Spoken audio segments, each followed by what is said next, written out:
spots, you're on board with him.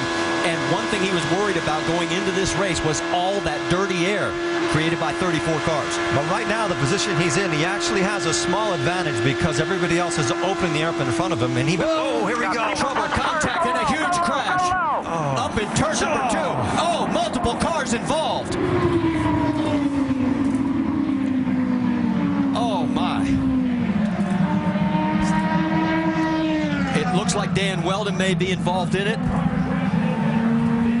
And Eddie, you and I spoke about this morning on the drive-in. Just this amount of cars, the speed, just the chance for what they call the big one. And what happens in conditions like that, when you're, even if you're 300 yards behind that, you cannot stop these cars. The only option you have is to try to avoid it, and it was impossible to avoid anything there. And you saw Will Power, his car involved as well.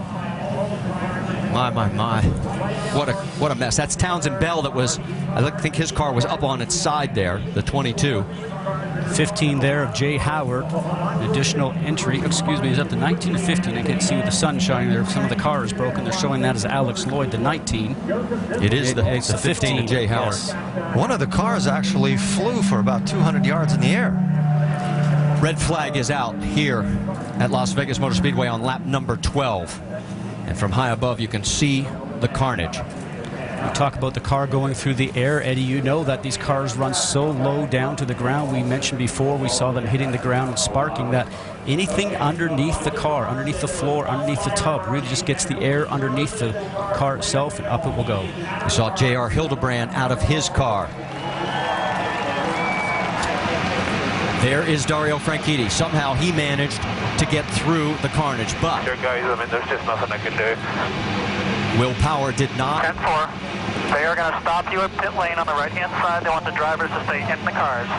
What Franchitti was alluding to is there's nothing he can do avoiding the debris that's on the track. Well, there is debris everywhere. You can see just how many cars are literally torn apart.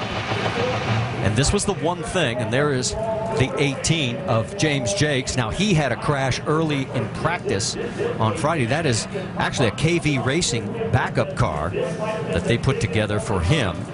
Now, I don't see much damage on there, but he's out of the cockpit. And look at this from high above. And this was the one thing we were fearing when we saw qualifying and the 2 championship contenders in the middle of the field.